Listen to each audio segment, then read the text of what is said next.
کہ اتنا اگر شوق ہے برابری کا تو پھر ایسا کرو، اپنی بیوی کے ساتھ معاہدہ کر لو، 1 سال تو بچہ دے گی، 1 سال میں بچہ دیتا ہوں۔ یہ برابری کرنے کی چیز ہے؟ ارے سارا بچوں کا درد عورت ہی کیوں سہے، تم بھی تھوڑا سا پارٹنرشپ میں لے لو۔ ایسا نہیں کر سکتے، تمہیں معلوم ہے عورت کی فطرت ہے، کچھ چیزیں ایسی ہیں اس کی ساخت میں، اس کے لیے وہ ضروری ہے، اور اسلام یہ سمجھتا ہے کہ عورت کے لیے اس کے گھر میں رہنا زیادہ سوٹیبل ہے بنسبت باہر گھومنے پھرنے کے، کھلے عام رہنے سے زیادہ اگر محفوظ کوئی عورت ہو سکتی ہے تو وہ پردے میں رہ سکتی ہے۔ اس لیے اسلام نے اس کو پردے کا حکم دیا، اس پر زور زبردستی نہیں، پابندی نہیں، اس کی فطرت ہے، وہ اسے جتنا محفوظ رکھ سکتے ہو۔ اب خریدنے والی چیزوں میں ہی آپ دیکھ لینا، اب اس کو میں عقلی طور پر اگر آپ کو بتاؤں، کچھ چیزیں ایسی ہیں آپ خرید کر، آلو پیاز لے کر کے آئے، آلو پیاز لے کر کے آئے، آپ کی کچن میں آپ نے اس کو کسی بٹی میں رکھ دیا، ٹوکرے میں رکھ دیا، کہیں پر بھی رکھ دیا، چل جاتا ہے، رکھ دیا۔ لیکن ساتھ میں آپ نے کچھ گوشت خریدا، کچھ ٹماٹے، کچھ دہی، باہر نہیں، فریزر میں رکھنا۔ بھائی ان کو دونوں کو برابری دو، دہی کو بھی ٹوکرے میں کیوں نہیں رکھتے، گوشت کو بھی باہر یہ اس ٹوکرے میں کیوں نہیں رکھتے؟ آپ خود کہیں گے۔ کچھ چیزیں ایسی ہوتی ہیں جن کی سیفٹی فریزر کے اندر ہے، کچھ چیزیں ایسی ہیں کہ وہ باہر رہ کر کے بھی سلامت ہیں۔ جب تمہیں دنیا کے ہر نظام میں یہ بات سمجھ میں آتی ہے تو اللہ نے مرد اور عورت کو پیدا ہی ایسا کیا ہے کہ مرد اگر باہر رہے تو سیف ہے، اس کے جسم کی ساخت ایسی ہے، لیکن عورت گھر کے اندر زیادہ سیف ہے، اس لیے اسلام نے اسے پردے کا حکم دیا۔ بات سمجھ میں آ گئی؟ اسلام نے زور زبردستی اس کو پابند نہیں بنایا، زور زبردستی پابند نہیں بنایا۔ بہرحال یہ ایک بہت بڑا عنوان ہے۔ عورتوں کے حقوق کی بات اگر کوئی ایسا بندہ کرتا تو سمجھ میں آتا جو عورتوں کو مرتبے میں بڑھا کر کے یوں کہے کہ عورت کے قدموں کے نیچے جنت ہے۔ اگر کوئی ایسا شخص کہتا تو بات سمجھ میں آتی جو یہ کہے کہ بیوی کو ایک لقمہ کھلاؤ تو صدقے کا ثواب ہے۔ اگر کوئی ایسا شخص کہتا جو یہ کہے کہ ایک بیٹی کو پال کر نکاح کر دو تو جنت واجب ہے، ان کے پاس یہ کوئی بھی چیز نہیں، بلکہ یہ جس عورت کی بات کر رہے ہیں ان کے لیے وہ اپنے نفس کی خواہشات پوری کرنے کی ایک مشین ہے بس۔ اور اگر میری بات صحیح نہیں ہے تو چلو مغربی دنیا میں تمہیں دکھا دوں کہ وہاں شادی کسے کہتے ہیں، طلاق کسے کہتے ہیں، بچوں کا نظام کیا ہے، کثرت سے پورے یورپ میں آپ کو میں بتاؤں، وہاں شادی کا نظام تک ختم کر کے رکھا گیا ہے۔ جو لڑکی پسند آئی اس کے ساتھ رہتے رہو، بچے بھی ہو جائیں گے، 2 بچوں کے بعد وہ لوگ فیصلہ کرتے ہیں اب شادی کر لیں۔ اب شادی کرنے کا برابر ٹائم آ گیا، ہم لوگوں کی انڈرسٹینڈنگ ہو چکی ہے، یہ ہے فیکٹ بتا رہا ہوں میں آپ کو۔ کئی ایسی شادیاں ہیں وہاں پر جو بچے ہونے کے بعد کرتے ہیں کورٹ میں جا کر کے۔ تو تم نے عورت کو برابری نہیں بلکہ اپنی خواہشات کی ایک مشین سمجھا ہے۔ اسلام جو برابری دیتا ہے وہ کیسی برابری ہے؟ یہ اسلام ہی تو ہے جو عورت کو اتنی عزت کے ساتھ گھر لانے کا حکم دیتا ہے، اتنی عزت کے ساتھ۔ اگر اس کو کچھ خرافاتی لوگوں نے برا کر دیا تو الگ بات ہے، بلکہ ہمارے ہاں جو نکاح کا سسٹم ہے وہ اتنا پاکیزہ ہے کہ مرد کو کہا گیا ہے کہ عورت کے آنے سے پہلے اپنے گھر کا انتظام ہو جائے، وہ کہاں لا کر کے رکھ رہا ہے۔ بلکہ عورت کو اسی طرح سے بھگا کر لانے کا نظام اسلام میں نہیں ہے، بلکہ عورت کے لیے ایک باضابطہ پوری محفل کا انعقاد ہوتا ہے، اس کی رضا پوچھی جاتی ہے، پہلے اس سے پوچھا جاتا ہے تو راضی ہے یا نہیں۔ بہت سارے ایسے دین ہیں، بہت سارے ایسے ریلیجین ہیں، میں نام پھر نہیں ذکر کر رہا ہوں، جہاں پر عورتوں کو اظہار رائے کا حق ہی نہیں، ان کے بڑے جو فیصلہ کر لیے وہ ہو گئی بات۔ چائنا میں بہت سارے ایسے قبیلے آج بھی ہیں جہاں ان کے ماں باپ اپنی بچیوں کو لے جا کر کسی کے بھی کوٹھے پر چھوڑ جاتی ہیں جہاں انہیں پسند آ جائے۔ اسلام عورت کی عزت اتنی دیتا ہے جب تک وہ اپنی رضا کا اظہار نہیں کرتی قاضی کی مجال نہیں کہ وہ نکاح پڑھا سکے۔ ہم خود کھڑے رہتے ہیں جب تک اجازت نہیں آتی، پہلے ہم عورت کی اجازت لے کر کے آتے ہیں، اور پھر عورت کو اس کا حق مہر دینے کا حکم بھی مرد کو دیا گیا ہے کہ وہ تمہیں اپنی زندگی چھوڑ کر آ رہی ہے، اپنا گھر چھوڑ کر کے آ رہی ہے، اس کا حق مہر ادا کرو۔ اور لانے کے بعد جانتے ہیں میرے آقا صلی اللہ تعالی علیہ وسلم کی تعلیمات کیا ہے؟ اللہ اکبر۔ حضور اکرم صلی اللہ علیہ وسلم نے تاکید کے ساتھ فرمایا ہے کہ عورتوں کے ساتھ سختی نہ کرو۔ اپنے آخری خطبے میں حضور نے عرفات کے میدان میں یہ بات تک فرمائی، عورتوں کے معاملات میں اللہ سے ڈرو، حد سے زیادہ نہ بڑھو، عورتوں کے ساتھ اتنی سختی نہ کرو۔ مارنے کو منع کیا، کبھی ان کے چہرے پر نہ مارنا، کبھی ان کے خاندان کو تانا نہ مارنا، کبھی ان کو اتنی بری گالی نہ دینا کہ دل ٹوٹ جائے. یہ تمام احکام اسلام نے اسی عورت کی عزت ہی کے لیے تو دیے ہیں. اور پھر جس وقت وہ آئے، بزرگوں نے یہ رواج بھی رکھا ہے کہ ہم اپنی بیٹیوں کو اپنے گھروں سے قرآن پاک دے کر کے رخصت کرتے ہیں، قرآن کے ساتھ اسے بھیجتے ہیں. اور گھر لانے کے بعد جانتے ہیں، یہ اعلیٰ حضرت رضی اللہ تعالیٰ عنہ نے لکھا بھی ہے. اعلیٰ حضرت فرماتے ہیں جب نئی دلہن گھر میں آئے تو اس کے پیروں کا دھون جو ہے وہ اگر گھر کے چاروں کونوں میں ڈالو تو برکت آئے. وہ آ رہی ہے اپنا رزق لے کر کے آ رہی ہے، اپنا رزق لے کر کے آ رہی ہے. یہاں تک ہمارے لیے کہا گیا، بلکہ دولہے کو یہ بھی کہا گیا، اسی یہ بیان میں ساری باتیں نوجوانوں کو سمجھ میں بھی آ جائیں. نکاح کی پہلی رات اسے کہا گیا کہ تو اپنے گھر لایا ہے دلہن کو تو سب سے پہلے اس کے ہی دوپٹے کو تو مصلی بنا اور اس پر سجدہ کر. یہ حکم. عورت کی عزت نہ ہوتی تو ہم مصلی بناتے اس کے دوپٹے کو. پہلی رات کہا گیا ہے. یہ اور بات ہے کہ معلومات نہیں ہے نوجوانوں کو کہ شادی کے بعد پہلی رات، یہ بھی سیکھنے کی ضرورت ہے. علماء سے یہ تمام چیزیں پوچھ لینا چاہیے. جس کی شادی ہو رہی ہے، دلہن آ رہی ہے تو ہم اس کی عزت ہی کے لیے تو یہ تمام کام کر رہے ہیں. اور اس کے بعد حکم یہ دیا گیا کہ سب سے پہلے اس کے ساتھ بات چیت کی شروعات کرنے سے پہلے اس کی پیشانی پر ہاتھ رکھ کر اللہ کی بارگاہ میں یہ کہو، اے اللہ، اس کے اندر جتنی تو نے اچھائیاں رکھی ہیں وہ سب اچھائیاں مجھے عطا کر دے، اور جتنی اس کے اندر برائیاں ہیں ان تمام برائیوں سے مجھے تو بچا دے. یہاں سے تو شروعات کر. ظاہر سی بات ہے، میں نے اس وقت محسوس کیا، چند دنوں پہلے ایک نوجوان کو تلقین کر رہے تھے پیشانی پر جہاں بال اگتے ہیں وہاں ہاتھ رکھ کر کے دعا کرنا. تو اس نے پوچھا کہ حضرت دعا تو ایسی ہی کر سکتے ہیں، پیشانی پر کیا؟ میں بھی چونک گیا. اس کو میں بتاؤں، میرے ایک استاد سے میں نے پوچھا کیا ایسا ہے کہ اپنی دلہن کی پیشانی پر ہاتھ رکھ کر کے اس طرح دعا کرنا چاہیے؟ انہوں نے کہا ہاں ہے. دعا تو کیسے بھی کریں، ہاتھ نہ رکھیں اور ہاتھ چھوڑیں، ہاتھ اٹھائیں، سب دعا اللہ سنتا ہے. لیکن اس لیے پیشانی پر رکھ کر کے دعا کرنے کے لیے کہا گیا کہ وہ آج اپنے والدین کو چھوڑ کر کے آئی ہے، اس کے وسیلے سے اللہ جلدی دعا قبول کرے. اس کا دل مغموم ہے، وہ غمگین ہے، اور غم زدہ لوگوں کے ساتھ میرا مولا ہے. وہ اپنے والدین کو چھوڑ کر کے تیرے گھر آئی ہے، وہ مغموم ہے، بہت غم زدہ ہے. آج اس کی پیشانی پر ہاتھ رکھ کر کے دعا کرو. میرا اسی دن یہ ذہن سمجھ گیا کہ اسلام نے عورت کو وہ مقام دیا ہے، وہ عزت دی ہے.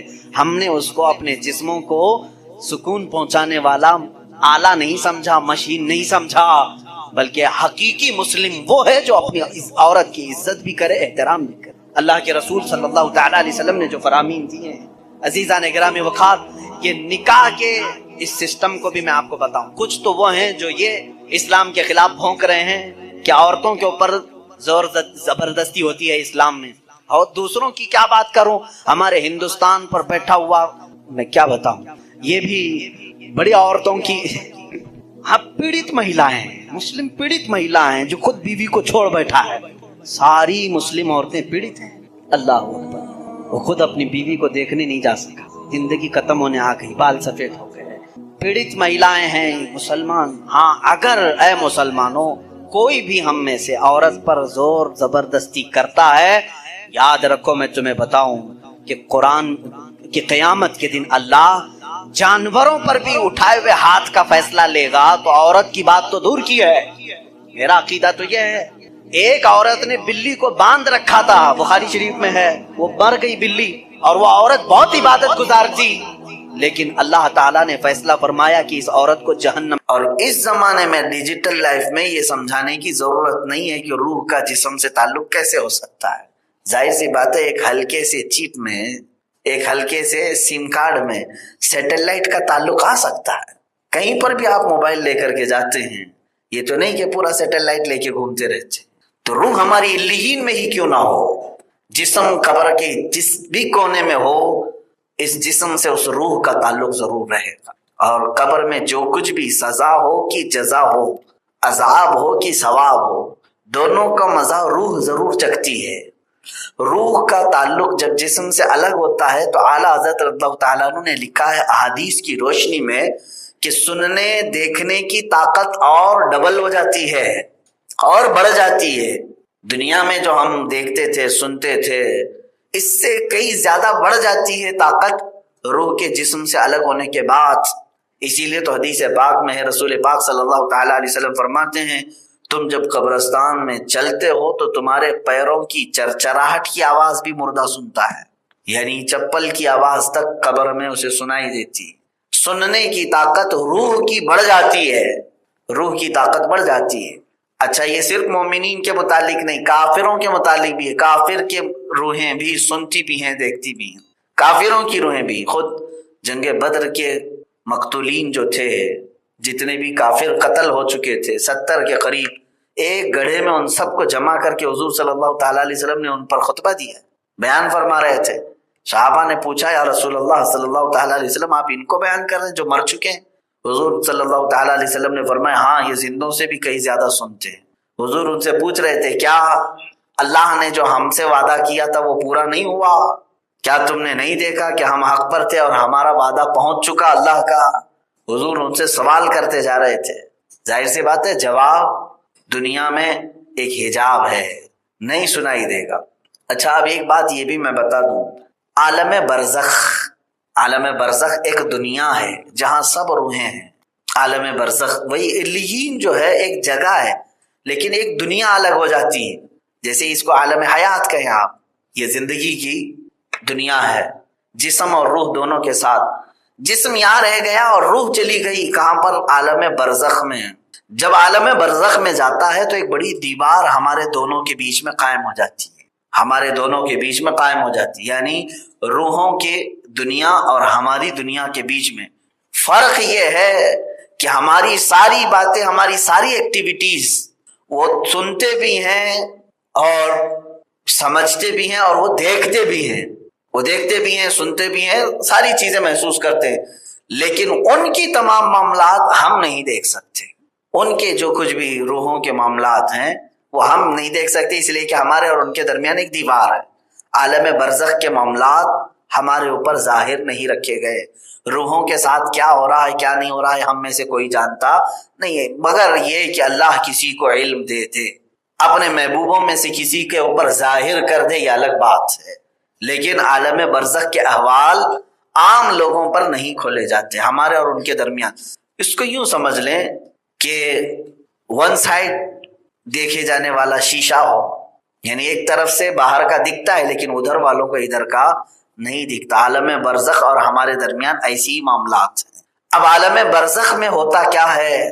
وہاں کی ایک زندگی الگ ہے. جیسے مومنین کی روحیں ہیں، انبیاء کی روحیں ہیں، شہیدوں کی روحیں ہیں، صدیقین کی روحیں ہیں، متقین کی روحیں ہیں، الگ الگ کیٹیگریز ہیں. کافروں کی روحیں الگ ہیں. تو جب یہ مقدس روحیں ہیں تو اس دنیا میں وہ کیا کیا کر رہے ہیں؟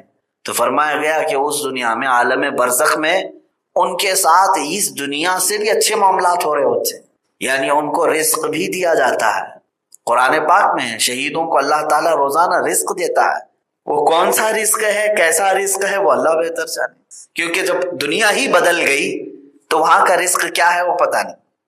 جیسے یوں سمجھ لیں آپ اس دنیا میں آنے سے پہلے بھی زندہ تھے ماں کے پیٹ میں، لیکن ماں کے پیٹ میں بچہ کیا کر رہا ہے وہ ہمیں باہر والوں کو معلوم نہیں، کیونکہ وہ ایک الگ دنیا میں ہے، الگ دنیا میں.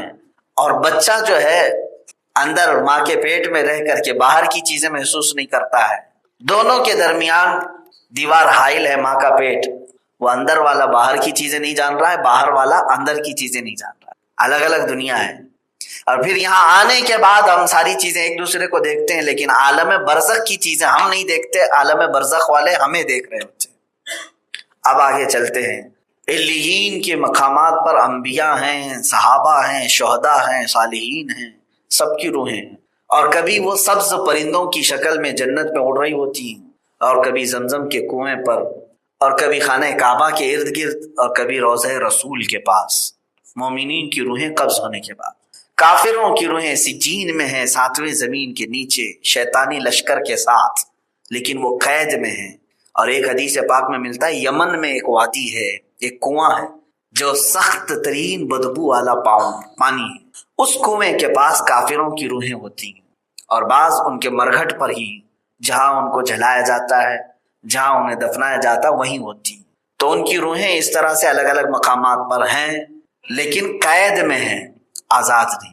فرق دیکھیں مومن جو ہے اس کی مثال میرے آقا صلی اللہ تعالیٰ علیہ وسلم نے فرمایا جب تک دنیا میں ہے پنجرے کے اندر موجود پرندے کی طرح ہے، پنجرے کے اندر موجود پرندے کی طرح ہے، جیسے ابھی ہم لوگ ہیں۔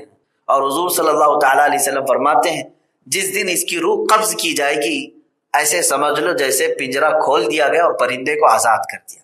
اب مجھے بتاؤ پرندہ پنجرے کے اندر زیادہ خوش ہوتا ہے کہ باہر زیادہ خوش ہوتا ہے؟